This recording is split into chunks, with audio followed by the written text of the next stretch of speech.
আসসালামু আলাইকুম, welcome to new blog. So এটা হচ্ছে আমার ইন্ডিয়া ব্লগের পার্ট 1। ইয়ার এই মুহূর্তে যা আসলে কলকাতার মধ্যে, কলকাতার এটা নিউ মার্কেটের কাছেই আছি। যেগুলো এক্সপ্লোর করবো আর আপনাদেরকেও দেখাবো।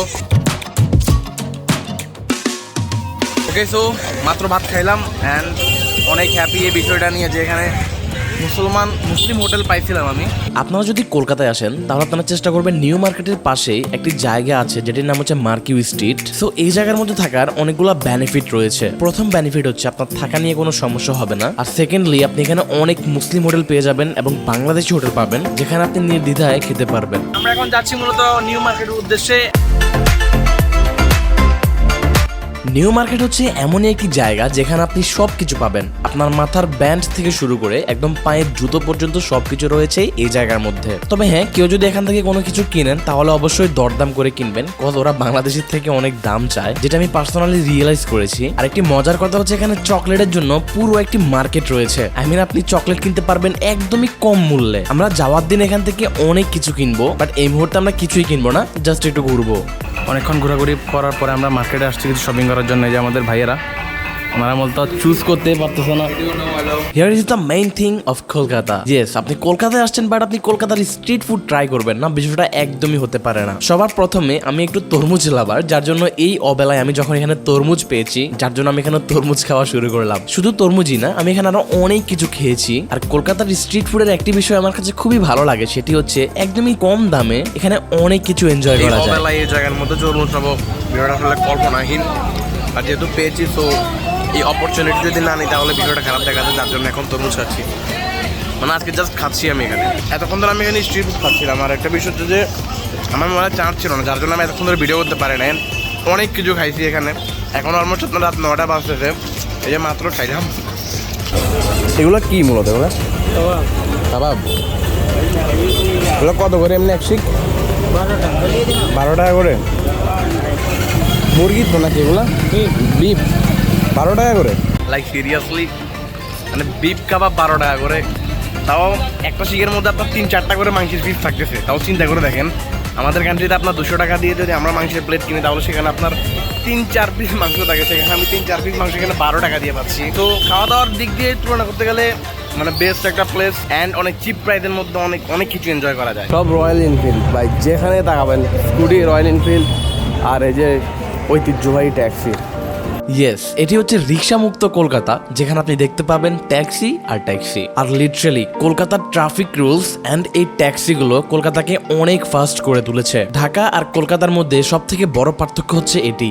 এটা কমলা কত করে? 5 টাকা। আর আম কত করে? আমের দামটা বেশি। আমরা খাবো আর কি, 2 পিস নিব। এখানে হাঁটতে হাঁটতে আমরা একটি কমলার দোকান দেখতে পেয়েছি। আর যখনই ওই ভাইকে বললাম কমলার দাম কত, উনি বলে পার পিস 5 টাকা করে, বাট আপনি যদি 1 কেজি নেন তাহলে সেক্ষেত্রে 80 টাকা পড়বে কেজি। তো আমার কাছে মনে হচ্ছে যদি আমরা পার পিস নিই তাহলে হয়তো আমরা একটু লাভবান হবো, যার জন্য আমরা এখান থেকে কমলা কিনলাম। কমলা আছি, মিষ্টি আছে, মিষ্টি আছে মোটামুটি, আবার একদম আহামরি না, মোটামুটি চলে। 5 টাকা করে ভাই, 5 টাকা করে। Can you imagine? আমাদের কি বলে ঢাকাতে এখন কত? 200 টাকার উপরে তাই না কমলা? 200 প্লাস। আর এখানে মাত্র 80 টাকা। 200 টাকায় উঠতে আপনার হয় সর্বোচ্চ 1 কেজিতে 4টা-5টা হয়। 4টা-5টা তাহলে টাকা দিতেছে 50 টাকা পিস করতেছে। সেরে একটা পিস 50 টাকা করে করতেছে। 5 টাকা করে চেক। হ্যাঁ, this is the restriction place of Kolkata. জায়গাটিকে রেস্ট্রিকশন বললে ভুল হবে, কজ এটি একদমই ফ্রি কলকাতার মানুষদের জন্য। Yes, I am talking about the bar. যদিও এখানে ভিডিও করা নিষেধ, বাট আমি একটু করে ফেলেছি। আমি ভিডিও করছিলাম অ্যান্ড আমাকে বলতে হবে ভিডিওটা যাতে করে বন্ধ করে দিই। মানে ভিডিও বন্ধ করলে হবে না, ভিডিওটা ডিলিট করতে হবে। তো ভিডিওটা ডিলিটও করে দিয়েছি আমি। তো বিষয় হচ্ছে এটাই যে ভাই এখানে সব কিছু ওপেনলি পাওয়া যায় অ্যান্ড ওপেনলি মানে কি বলে আমাদের বিশেষ করে যারা বাঙালি আছে না ভাই, এখানে এসেই মনে করেন সবার প্রথম এটা বারে ঢুকবে দেন, মানে খেয়ে দেয় একদম ভালো একটা অবস্থা।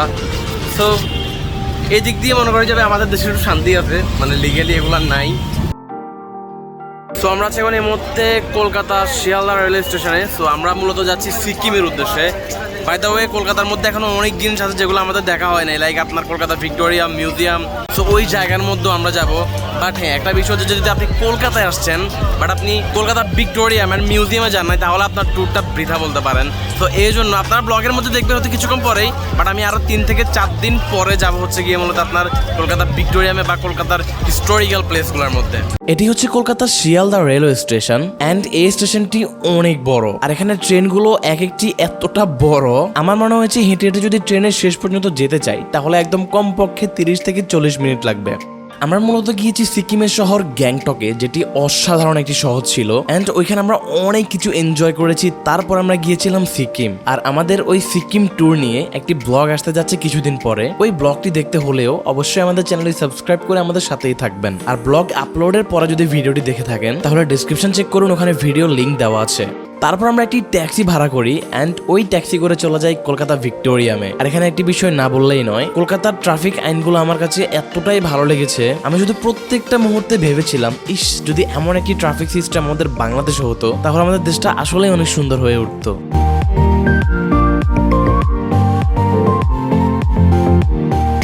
কলকাতা শহরের মধ্যে আমি এখানে ঘোড়ার গাড়ি দেখেছি, যেটা দেখে আমি একটু অবাক হয়েছি, আর বিষয়টি আমার কাছে অনেক সুন্দর লেগেছে। আমার মন চেয়েছিল ঘোড়ার গাড়ির মধ্যে ওঠার জন্য, বাট আমার কাছে সময় একদমই কম ছিল, যার জন্য আমরা এখানে আর দাঁড়াইনি। এটি হচ্ছে ভিক্টোরিয়া মেমোরিয়াল, যেটিকে অনেকে কলকাতা ভিক্টোরিয়া নামেও চিনে। ব্রিটিশ শাসন চলাকালীন কলকাতা ছিল ভারতের রাজধানী। ইংল্যান্ডের রানী ভিক্টোরিয়া তখন আবারও ভারতের মহারানী হন। তার রাজত্বকাল 1857 থেকে 1901 জানুয়ারি পর্যন্ত ছিল। 1901 সালের 22 জানুয়ারি সেই বিশেষ দিনে নিঃশ্বাস ত্যাগ করেন রানী ভিক্টোরিয়া। তার মৃত্যুর পরে ভারতীয় উপনিবেশে তার স্মৃতিসৌধ তৈরির সিদ্ধান্ত নেন ব্রিটিশ শাসকরা। সিদ্ধান্ত হয় যে সেই স্মৃতিসৌধ তৈরি হবে তাজমহলের আদলে, যদিও তাতে থাকবে ইউরোপীয় সংস্কৃতির স্পর্শ। রানী ভিক্টোরিয়ার নামে সেই সৌধের নাম রাখা হয় ভিক্টোরিয়া মেমোরিয়াল। আঁকা করা শ্বেত পাথরের তৈরি এই স্মৃতিসৌধটি বর্তমানে একটি জাতীয় সংগ্রহশালা এবং কলকাতার অন্যতম গুরুত্বপূর্ণ পর্যটন আকর্ষণ।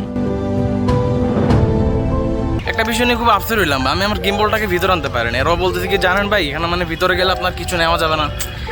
এটা কি রে ভাই, আমি এখানে ঠিক আছে ওদের সিকিউরিটি ভালো, বাট গিম্বলটা আনতে তো পারতাম ভাই। গিম্বল আনলে কি হতো জানেন ভাই, আমি শর্টগুলো খুব সুন্দর করে নিতে পারতাম।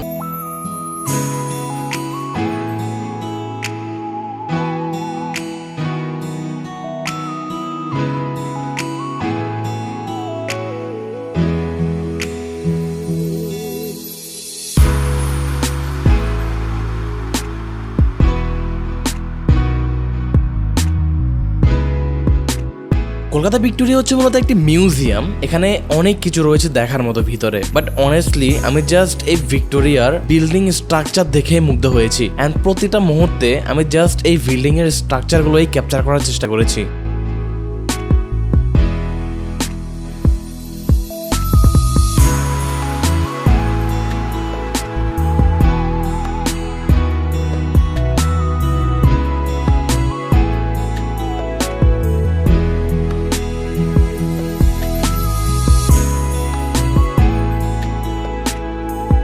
তো আমরা আছি এখন কলকাতা ভিক্টোরিয়ামে।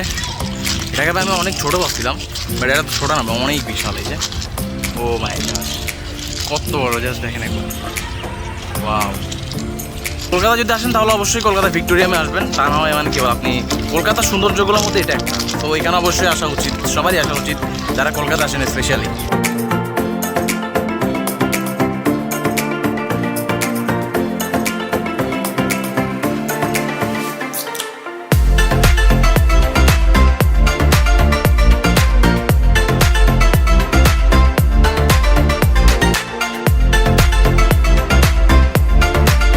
এটি হচ্ছে অ্যাস্টি ফলস ক্যাথিড্রাল।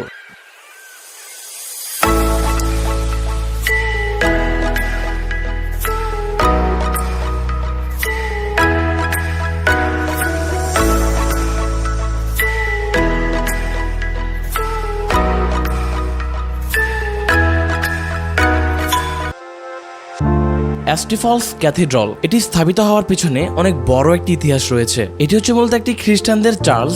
এই অ্যাস্টি ফলসটি স্থাপিত হয়েছে 1847 সালে, কিন্তু 1897 এবং 1934 সালে ভূমিকম্পের কারণে কলকাতায় অনেক ক্ষতিগ্রস্ত হয় এবং তারপরে এটিকে নতুন করে একটি সংশোধিত নকশার অনুসারে এই চার্চটিকে আবারও পুনর্নির্মাণ করা হয়।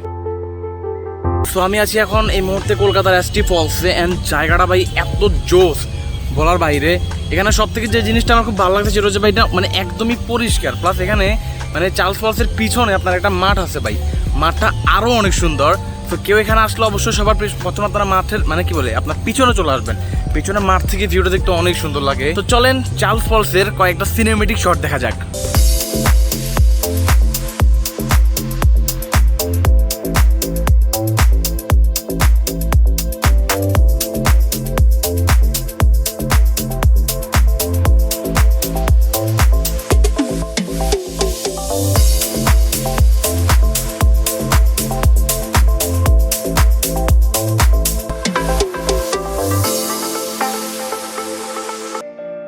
তারপর আমরা এসটি ফলস থেকে বাইরে চলে আসি, আর এখানে চার্লসের ভিতরে ভিডিও করা নিষেধ, যার জন্য ভিতরে ভিডিও করতে পারিনি। আর আমরা এখন আবার এখানে একটি ট্যাক্সি ভাড়া করব, অ্যান্ড এটি করে চলে যাবো আবারও নিউ মার্কেটের উদ্দেশ্যে।